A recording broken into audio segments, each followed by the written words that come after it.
L'information principale de l'été qui vient de s'écouler, c'est bien sûr la folie meurtrière qui a frappé la France, mais également le reste de l'Europe, notamment l'Allemagne.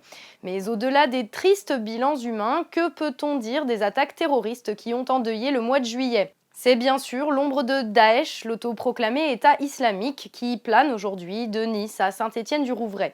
Une organisation qui, rappelons-le, a prospéré ces dernières années sur les ruines des interventions militaires occidentales successives au Moyen-Orient. Mais qui sont les personnes qui commettent l'impardonnable au nom de Daesh ici?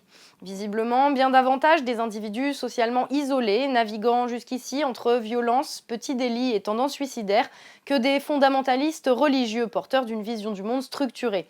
À ce titre, l'auteur du massacre de Nice semble l'illustration dramatique de cette réalité. Un homme impliqué dans divers trafics, mari violent et alcoolique en instance de divorce, sans la moindre éducation religieuse, dont la radicalisation s'est faite en 15 jours sur Internet alors qu'il ne suivait même pas le jeûne du Ramadan, l'un des piliers de l'islam, un mois auparavant. Ses voisins décrivent un homme violent et solitaire. Il avait des problèmes qui ont provoqué une dépression nerveuse, il devenait colérique, il criait, il cassait tout ce qu'il trouvait devant lui. Nous l'avons emmené chez le médecin qui lui a donné tous ses médicaments. À chaque fois qu'il avait une crise, nous l'emmenions chez le médecin qui lui donnait ses médicaments. Et quand il est parti en France, nous n'avons plus rien su de lui. Il ne m'a jamais dit qu'il ferait une chose pareille. Notre famille n'arrive pas à croire à ce qu'il s'est passé. Une personne sans avenir à qui l'allégeance tardive à Daesh aura donné l'illusion d'être quelqu'un d'important.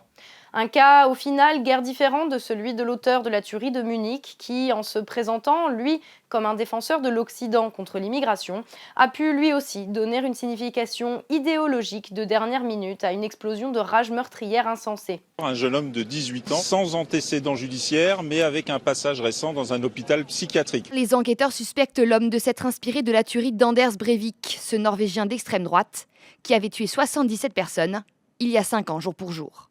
Des gestes évoquant au final fortement les tueries ayant ensanglanté certains campus américains ces dernières années. Des meurtres de masse dénués de sens, symptomatiques d'un monde où il est de plus en plus difficile de rêver ou de croire en quoi que ce soit, et où, si la plupart des gens tentent de vivre dignement malgré les difficultés, des personnes psychologiquement faibles finissent par craquer totalement. Une réalité d'ailleurs décrite assez justement au lendemain du meurtre du prêtre Jacques Hamel par le représentant de l'Église catholique, le pape François, rejetant la banale assimilation entre islam et violence et présentant le terrorisme comme la conséquence d'un monde faisant passer l'argent avant l'humain. Si je parle de violence islamique,